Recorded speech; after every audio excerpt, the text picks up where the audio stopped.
চাঁদে পা রাখা নভোচারীরা যখন বাংলাদেশে আসলো, তাদের সাথে দেখা করে বাংলাদেশের একজন ব্যক্তি নিজের বানানো শার্ট উপহার দিলেন তাদের। তিনি বুঝতেই পারেননি এই একটি ছোট্ট উপহার পুরো বাংলাদেশের ভাগ্য বদলে দেবে। ঘটনাটি স্বাধীনতারও আগের।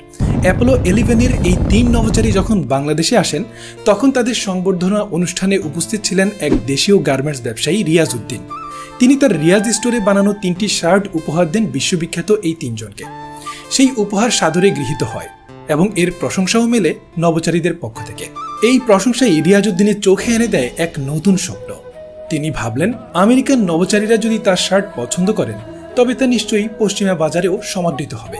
উর্দু রোডের ছোট্ট কারখানায় 8টা সেলাই মেশিনের শুরু।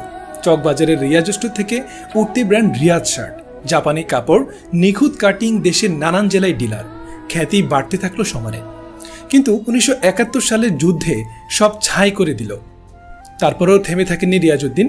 যুদ্ধবিধ্বস্ত স্বাধীন বাংলাদেশে বহু প্রতিকূলতা পেরিয়ে রিয়াজ উদ্দিন তার সেই স্বপ্নকে এগিয়ে নিতে উঠে পড়ে লাগলেন।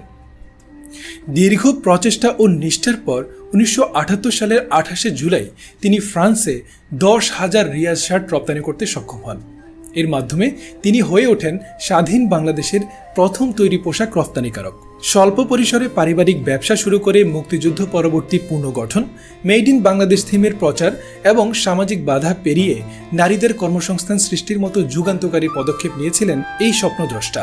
তিনি প্রতিষ্ঠা করেছিলেন স্বাধীন বাংলার প্রথম তৈরি পোশাক কারখানা।